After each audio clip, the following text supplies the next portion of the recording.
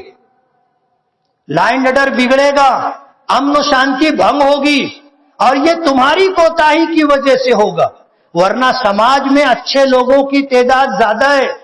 کوئی نہیں چاہتا کہ ان کی دکان مکان کو آگ لگے، کوئی نہیں چاہتا کہ ان کے خاندان کے لوگوں کو گولی لگے، کوئی نہیں چاہتا کہ ان کے گھر کے لوگوں کا ہاتھ پیر ٹوٹے، اور کوئی نہیں چاہتا کہ ان کی زندگی بھر کی کمائی ہوئی دولت کو آگ لگا دی جائے، کوئی نہیں چاہتا۔ یہ تھوڑے لوگ ہیں جن کو سنبھالنا آپ کی ذمہ داری ہے، اور انصاف کے تقاضوں کو پورا کرنا آپ کی ذمہ داری ہے۔ آپ نے اگر انصاف نہیں کیا ہے، اوپر والا آپ کو معاف نہیں کرے گا، اور سزا دینے کے لیے کسی کا آنا ضروری نہیں ہے۔ زندگی کا چین اور سکون وہ دیتا ہے، اور جس دن اس نے نظر پھیر لی، چین و سکون آپ کا ختم ہو جائے گا۔ پھر دولت رہے گی، آپ کو نیند نہیں آئے گی، فوم کے موٹے گدے رہیں گے، آپ کو نیند نہیں آئے گی، آپ کے روم میں اے سی چل رہا ہوگا، آپ کو نیند نہیں آئے گی، ہلکی موسیقی کی آواز آ رہی ہوگی اور آپ کو نیند نہیں آئے گی۔ لیکن انصاف کرنے والا دھوپ میں مٹی کے اوپر ہاتھ کو تکیہ بنا کر سر رکھتا ہے، اس کو چین سکون کی نیند آتی۔ اس لیے آپ انصاف کے تقاضوں کو پورا کریں۔ ہم نہیں چاہتے کہ ہمارے شہر کا امن و امان برباد ہو، ہم نہیں چاہتے کہ غلط طریقے سے ہم آپ کے اوپر دبدبہ قائم کریں، ہم نہیں چاہتے۔ اور دبدبہ قائم کرنے کے لیے بھی اپنی اس تحریک کے لیے انصاف ضروری ہے، ایمانداری ضروری ہے۔ آپ دیوار کے پیچھے بات چیت کر کے آ کر کے کچھ تحریک چلانا چاہیں گے اور چاہیں گے کہ دبدبہ قائم ہو جائے، ایسے دبدبہ قائم نہیں ہوتا۔ اپنے کاموں کے ساتھ ایمانداری ضروری ہے۔ آج اس وقت ہمیں اپنا راستہ بدلنے کی ضرورت ہے۔ مجھے ایک عنوان دیا گیا کہ آج ہمارے شہر میں شادی شدہ مرد اور عورتیں بے راہ روی کا شکار ہیں۔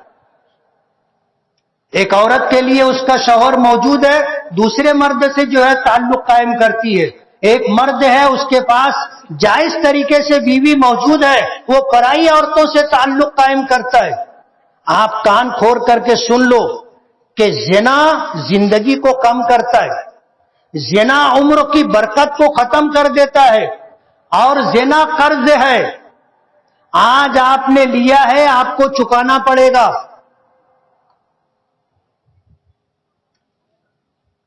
زنا قرض ہے۔ میری اتنی لمبی بات میں کچھ آپ کو یاد رہے نہ رہے، کچھ جملے یاد رکھنا۔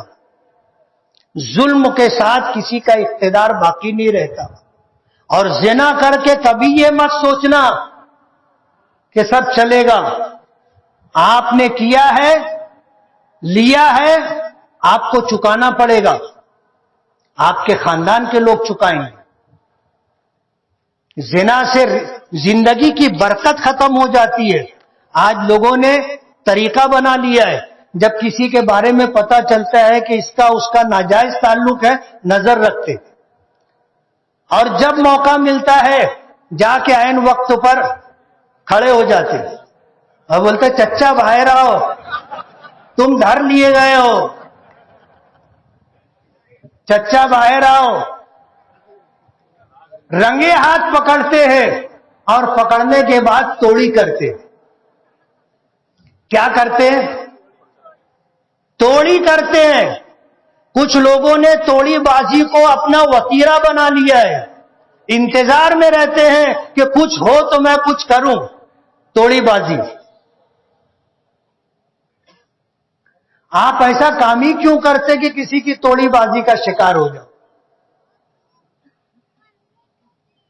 غلط راستے پر جانے کا انجام غلط ہی ہوتا ہے۔ آج اس ملک میں ہم ہیں اور رہیں گے اور صبح قیامت تک رہیں گے. جو لوگ برسر اقتدار ہیں، جو یہ نعرہ دیتے ہیں سب کا ساتھ سب کا وکاس، ہندوستان میں مسلمان دوسری سب سے بڑی اکثریت ہے. آپ اس کو سائڈ لائن کر کے آپ یہ چاہو گے دیش ترقی کر لے، دیش کبھی ترقی نہیں کرے گا. آپ کو اگر ہندوستان کو، بھارت کو اگر ترقی کی راہ پر لے کر جانا ہے اور ترقی کی منزل تک جانا ہے تو آپ کو ہمیں ساتھ میں لینا پڑے گا. مسلمانوں کو ساتھ میں لے کر کے چلو گے تو دیش ترقی کرے گا، ورنہ دیش اتنی بڑی اکثریت کو نظر انداز اور سائڈ لائن کر کے آپ اگر یہ چاہو گے کہ دیش ترقی کر لے، ایسا کبھی بھی نہیں ہوگا. آج اس وقت عید الفطر کا موقع ہے. ہم ایک پیغام دینے کے لیے کھڑے ہوئے اور یہی پیغام ہے کہ ظلم کے ساتھ کسی کا اقتدار باقی نہیں رہتا. ہم نے مہینے بھر روزے رکھے ہیں تاکہ ہمارے اندر صبر پیدا ہو، برداشت کی طاقت پیدا ہو. لیکن ظلم کرنے والے یہ سمجھ لے کہ ظلم کی رات بہت لمبی نہیں ہوتی، انصاف کا سورج طلوع ہوتا ہے. اپنے بچوں کو اعلیٰ سے اعلیٰ تعلیم دلاؤ، ایک وقت کھانا کم کھاؤ، 2 جوڑے کپڑے کم سلواؤ، جیب خرچ کم کرو، لیکن اپنے بچوں کو اعلیٰ تعلیم دلاؤ. اور یہ تعلیم کوئی ملازمت اور روزگار کے لیے نہیں، نصیب میں ہوگا ملازمت اور روزگار بھی ملے گا، لیکن ہماری نیت اور مقصد یہ ہونا چاہیے کہ ہم اپنے بچوں کو، اپنی اولاد کو پڑھا لکھا کر کے ہم ان کو باشعور بنائیں، ایک اچھا ہندوستانی شہری بنائیں اور تجارت کی راہ اختیار کریں تاکہ ہم جو ہے ترقی کی راہ، ہمارے پاس 2 پیسے ہوں گے ہم 2-4 لوگوں کے آنسو پوچھ سکیں گے. اگر ہمارے پاس نہیں ہے تو کوئی ہمارا آنسو پوچھنے کے لیے کھڑا نہیں ہوگا. اچھے دنوں کے سب ساتھی ہوتے ہیں، مصیبت اور پریشانی کے دنوں میں کوئی ساتھ نہیں دیتا. فضول خرچی سے اپنے آپ کو بچاؤ. کمانا آسان ہے، کمانے کے بعد کمائی ہوئی دولت کو سنبھالنا مشکل ہے. صحیح طریقے سے خرچ کرنے کا ڈھنگ سیکھو. آپ اگر اس طرح کرو گے تو انشاءاللہ کوئی ہمارا بال بیکا نہیں کر سکتا.